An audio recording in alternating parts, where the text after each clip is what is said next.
Let's talk about the Indian Katar dagger and Star Trek. This is the Kitsune clan, a group of sword enthusiasts who like cosplay, reenactment, and historical martial arts.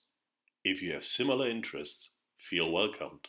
In Star Trek, we see a lot of cool fantasy weapons. We see the butlet, we see the corlet, we see the meklet, and you see it's a lot of Klingon weapons, but we also see the lirpa. If you have missed our videos on all of these weapons, or some of these, I've linked them in the description box. Today I want to talk about the katar, an Indian type of push dagger, and we had also quite some videos about this specific weapon, historical weapon. Also, these videos are linked in the description box. And I want to talk about Star Trek and what brings these two together. So, first of all, if we look into Star Trek, there are a lot of weapons that resemble the katar on a first glance. For example, there is an Andorian weapon, the Ushan Tor, which looks like a very wide type of katar. Of course, you could also compare that to a Ulu knife, but it definitely has the feel of a katar to it. Similar in the Klingon arsenal, we have a weapon that is basically a bit reversed to the Andorian one here, the Jet Jai, where the Andorian weapon curves out, the Jet Jai curves in, so it's basically a very, very small type of butlet, but with that it gets this type of katar feeling, and it gives us already the vibe that Klingons, and Star Trek in general, likes weapons like that. A totally underappreciated weapon in Star Trek that also gives feelings like the katar have been worn by Worf. So Worf in general seems to have an interest in glove type weapons, and that's something in this direction of the katar as well. There is, for example, the glovin that has been used by Tasha Yar in in the first season, I think, if I remember right. And Worf keeps that in his private room, so as a kind of souvenir. Definitely has an attachment to it. And he's using a so-called battle glove, at least that's the term that you find on the internet, for some of his holodeck training. Which means we see an interest of Klingons in this type of weapon. Another weapon that plays in this direction is the Kligat. And we had a video on this specific weapon as well. It's a rarely mentioned weapon, but it's definitely a weapon officially, so canon, of the Klingon arsenal. Although it was first introduced as a throwing weapon for other types of aliens, the Klingons have used that as a kind of knuckle duster. That's the information you can get. And I've also already pointed out that it works really similar to a push dagger, and in fact very similar to a katar. Therefore, we already have this type of feeling very well. What's now interesting, if we look at the katar and its mechanics, it's a very special weapon, especially if we combine it with other weapons. So if we combine it, for example, with a sword like the one that has been used by Duras, then we get to an interesting Y-shaped structure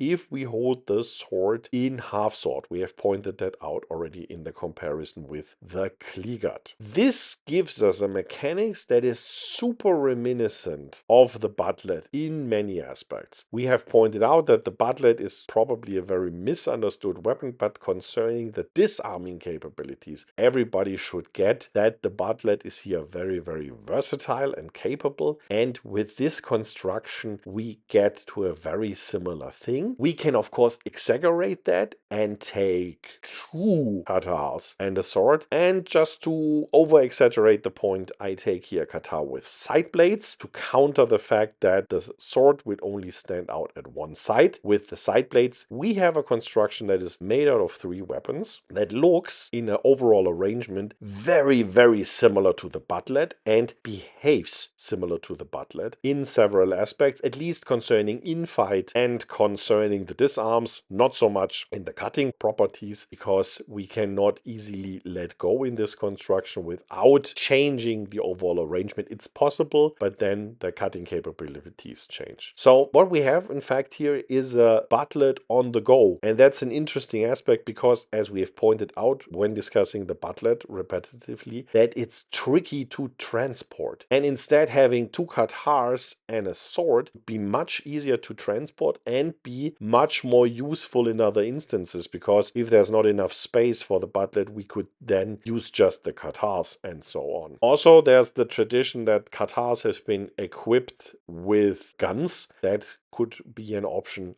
having a space katar with two disruptors mounted in it or similar. In other words, I want to see katars in Star Trek. The main point is there are already katars in Star Trek. And what I want to have is an official acknowledgement of that much more. It's really hard to find, but there's an episode in Deep Space Nine. It's the one where Worf and Jadzia want to marry. It's called You're Cordially Invited. There's a scene in this episode. Jadzia and Worf have been fighting over some aspects of the ceremony. Go watch it. It's a very fun episode. And around minute 35, she's cleaning up their quarters and Benjamin is entering their quarters and Jadzia has a katar in her hand. She took it off from a shelf and was putting it aside and she's putting it on the table. That's a typical Indian katar she has there. So that means there are already katars in Star Trek. And of course, you could argue, yeah, they are of course there because Earth is there. No.